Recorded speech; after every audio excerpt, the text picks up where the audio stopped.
Well, folks, welcome back. And I know I look slightly different. My name is Ernest Page. Dexter Bruce is gallivanting around here somewhere. He's done for the day, so I'll be joining you guys for the lunchtime show. And I hope you guys have been enjoying the show. I know we had some technical issues, but the guys are working hard on those issues to give you guys the best possible show here today. And as you can see, the fan walk is in absolute full effect at the moment. So it's still not too late to come through to Killarney, because events like this, the Passion for Speed events, formerly known as the David Piper Invitational or the Piper something, it was the Piper event. I just remember if David Piper's coming down, it's going to be spectacular, and that's exactly what this is today. It has been absolutely spectacular, where you can see cars that you will never see on a track at the circuit in Cape Town, again, because a lot of them have been brought from overseas. But I'm here to walk you guys through the results, and hopefully my producer can get us some interviews over here. Maybe we can interview that lady over there. I don't know. That might be something we can look into. But yeah, folks, my name is Ernest Page, and I am all set and ready to go. Thank you for joining us for the lunchtime show. So let's go through the Le Joubert Sports and GT cars, where, no surprise, Steve Humble, the king of Killarney, the man that won the Killarney Time Attack a couple of years ago for the first time, did a 109 in the pull beam. The pull beam, of course, boasting a Judd engine, and it is just an incredible looking engine. I think it's a V8, and yeah, that Judd is just an incredible LMP3 car. I had a look at it yesterday, and Big Slick's 109 is the best time, which is absolutely phenomenal for that car. David Joubert gets second place, and Francis Carruthers in the other pole beam gets third place. Further down, you got Andre Brink, Martin Prince, and the rest of the guys. So if you're looking at the classes of sports and GT, you've got Class S in the front, and the battle then is between Steve Humble and David Joubert. Then you've got Class A, where there aren't that many competitors. Francis Carruthers gets that one. Clinton Thorne, unfortunately, in the Lotus 7, all the way down the order. And then Class B, I think, is where most of the action happens. So congratulations to Andre Brink for snatching Class B. Martin Prince right behind him. Class D, Kenneth Persson gets that Class D first position, with Mark de Toit just in front of him. Then we go to the next one, where I've got a bit of an embarrassing moment here today, but it's fine. We're going to talk about it. So, qualified first in supercars, and unfortunately had a spin out in lap 2. I'm going to blame a technical fault on the car, but I think that technical fault might be behind the wheel. We're going to work on all the technical faults. Ended up 5th on that one, but congratulations to Glenn Phillips. Glenn Phillips gets the win with the best time of 27.3, getting that comfortable win there. And just behind him was Ryan Catt, my teammate, and in front of and behind him was Kyle Halleck. And you got to know, Kyle hasn't been driving for very long, so Kyle Halleck doing exceptionally well there in 3rd place. Brad Fenner, also another relative newcomer to Formula Supercars and racing in general as well. A lot of guys in this series that are here for the first season for the first time. Stefan O'Kay there further down the order, also new to the series. Kyle, of course, from that bike background. I always wondered where I knew him from. Kyle, one of the bikers out there. And unfortunately, guys, I can't see the screen that you're seeing at the moment, but there are action-packed scenes at the moment happening on the main straight. And the thing about the main straight, and the thing about us showing you this, is that we kind of want to get you there. So this is a way for us to entice you to get you here, if you are able to come through. And let's go to those fine cars results. We got Gunther Appelgren. Congratulations to him in that BMW E36 You can't miss him, the big green one.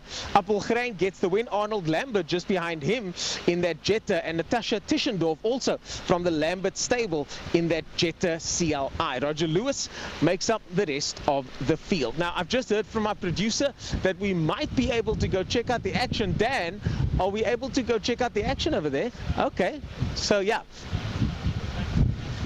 Okay, so let's quickly finish the results, and then once we're done with those results, we're going to head over to the track, and let's see what interesting cars we can see there. So, Passion for Speed, next up, Lauda Classic Cars. Rudolf de Vos in Class X in that Chevy Can-Am. Now, that Chevy Can-Am has been turning heads this entire week. You've got to see that car in action. It is incredibly loud and incredibly fast. But right behind him, Franco De Nadeo in another Can-Am doing similar times. Both of them in the 19s. I mean, they are separated by less than 3/100ths of a second between those two in those Can-Ams. So definitely worth watching racing. Half a second gap over the finish line there as Michael Hitchcock, Glenn Attenbogart make up the rest of the field, and both of them in Class A. So Michael Hitchcock getting the Class A win, with Ferdy Mouton getting the Class B win in that Mustang. But when it comes to classic car racing, it's not just about speed, it's not just about ultimate pace. A lot of these cars are just interesting to look at. A lot of these cars are a throwback. A lot of these cars are cars that many of us, I know certainly I would have wanted to see a 250F like that going as fast as it can go on the day. And that's what today's about. These guys bring their cars out for all of us to see and enjoy. So if you are into this type of racing, classic cars and others, and just to give you an example here, Jared Thompson's 333i is out in force today. There's a Datsun Triple S by Biden Badin, Ford Escort Mark 1 by Steve Becker. I mean, or is that's Brian Evans, I apologize. And there are just so many interesting cars here, 240Zs, 325IS, plenty interesting cars that, again, might not be right in the front of their field, but certainly some of the fastest or most interesting cars in this field today. Now we move on to historic Grand Prix Association 50s and 60s, and right in front is Michael Gans in that pre-1966 Cooper 79. In the Lotus 21 is Mark Shaw right behind him, and then further down, much further down the order, is that Cooper T51 driven by Steve Hart. But again, that's the kind of cars that some of us want to see. These are such interesting cars. Some of them are the very first of the rear-wheel drive Formula One cars, an era where Formula One was just coming to its own, where the greats drove, where safety was an incredible luxury to some. Some of these drivers, I've spoken to them, some of them don't want to wear seat belts, but because of the regulations they have to put the lid on. But when they were racing back then, you didn't necessarily have to wear a seatbelt. So that's going to be interesting stuff. We're going to wrap up for now. We've got the Superbike results, and then in first place, quickly go through the Superbike results. The very talented Kieran Snyman. I mean, that guy is an absolute rocket on the Missile Motorcycles bike. The Honda CBR 1000 with Slade van Niekerk, and good old Ronald Slummert still in the mix. Tristan Pina in fourth position, all of them in SBK. And then MC600, Mike Hunter gets that position over there. So we're going to wrap up for now. I take it we're going to head over there and have a look-see. I want to go see what's happening as well. My name is Ernest Page. Join me. We'll be right back shortly.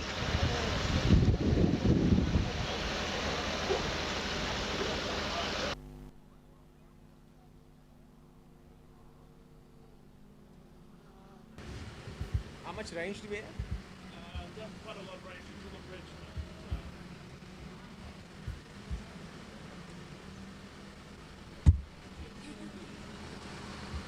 Oh, Rocket Rock. Why'd you guys lock the door? I don't know. Nadia. Oh, okay. Thank you. Okay. No,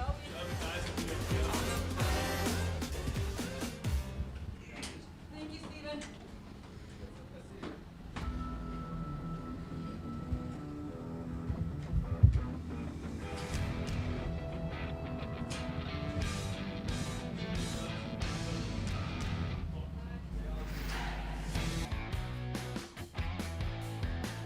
Hi there, folks. I'm standing here with Philip, and Philip is going to walk us through all of these Model T Fords over here. Philip, this is the first time I've seen so many of them parked next to each other, and now people like me can finally know the difference between a 1914 and a 1950. Yeah, it's going to be difficult to explain the small differences between the cars, but I'll try my best.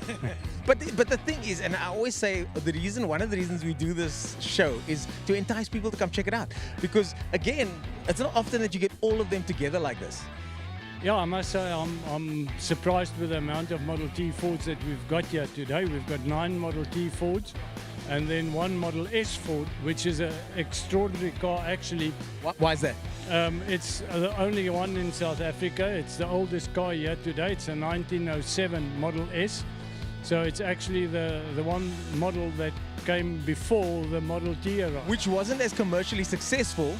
No, it was. It Okay. was definitely. But there was a lot of improvements after the Model S was made. But why do I know about the Model T so much then? Why does everybody know? Because I'm not into these cars. Anything before 1940, I don't know what I'm talking about. So why do people like me know about Model Ts more than Model S? Because we only had, I think, 2 or 3 Model N and S's in our country. But there were 19,000 Model Ts that was imported to South Africa during the peak time. Yeah. That's interesting. That's a lot of cars actually, eh? Yeah, but I think the survival rate is also good because according to our records, there's about 130 Model T Fords still running. And considering it's more than 100 years old, that's not a bad survival rate. Yeah, most of these cars here today is 100 years plus. There's only one that is not 100, and that's a 1926. The rest of the cars are all 100 plus. So I'm going to get Craig to pan across here. Let's start from the beginning. This T3 over here, this is your one. This is a 1915 Model T Ford. This was this is a 1911 Model T Ford. It was the sports version, so you can see it's much lower. It's 9 inches lower. So it's true what they say. As soon as there were 2 cars built, that we started racing. Exactly, and we're fortunate enough to have one of the races here. Number 6. It's a 1940. I hope it's on the parade. It was on the parade lap.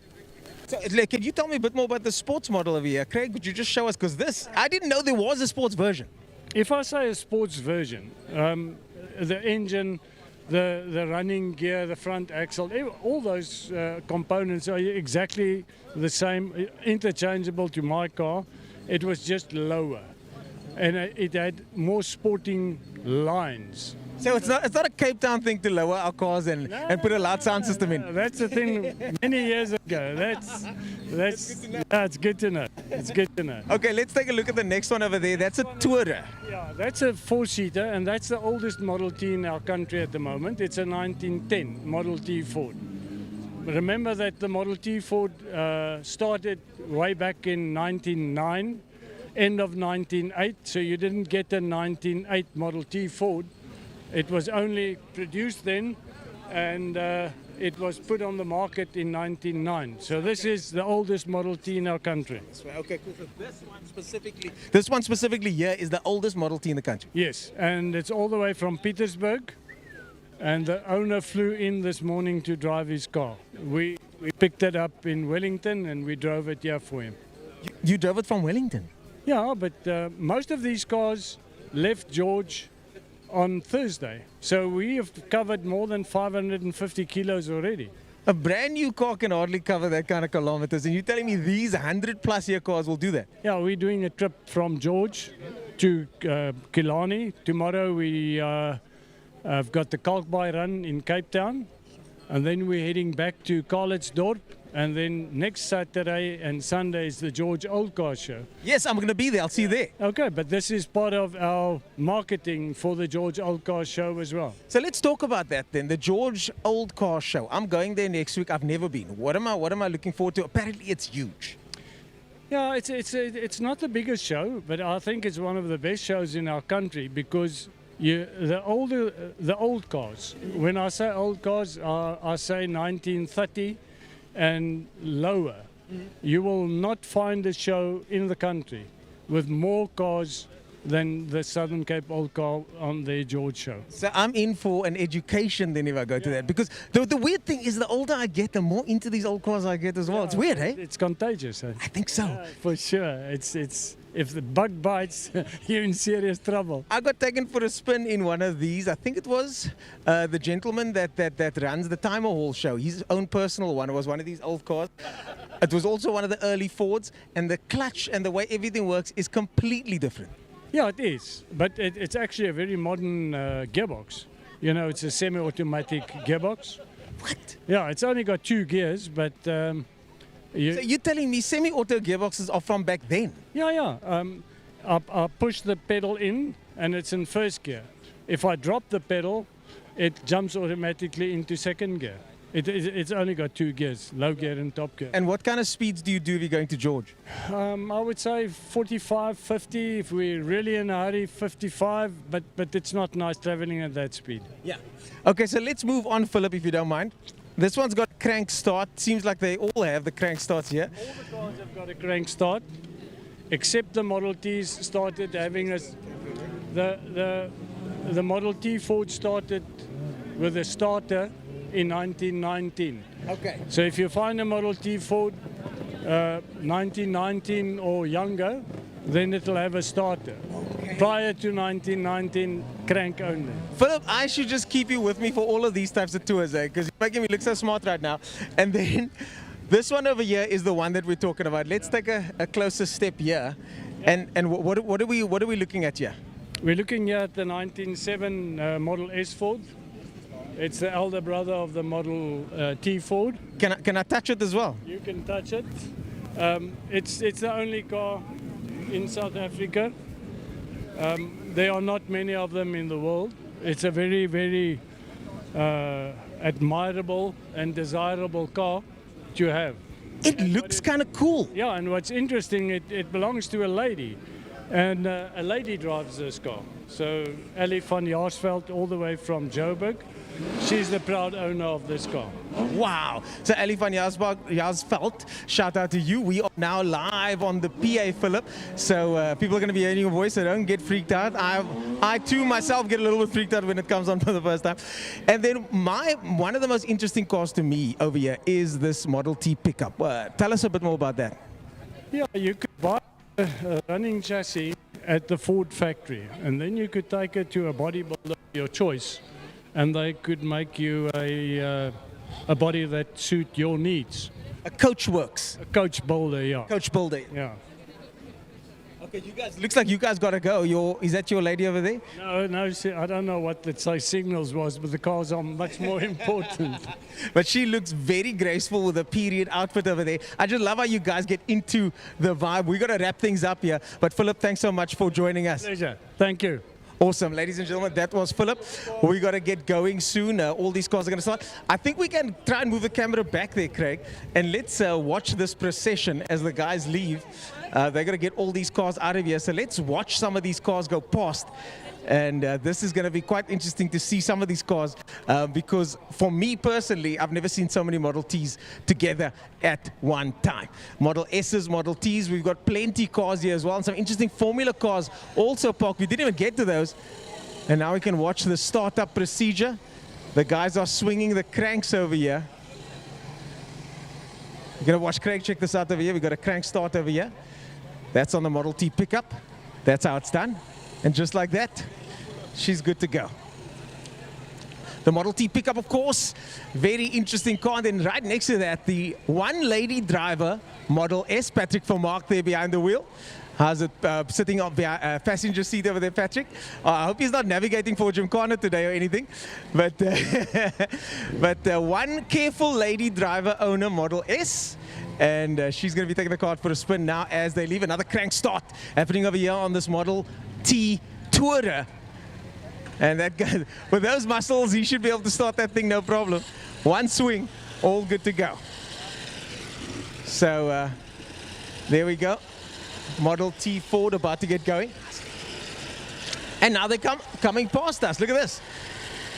The cars are on the go. And of course, this promotion for the George Old Car Show, which I'll be going to next week as well. I hope to join you guys there.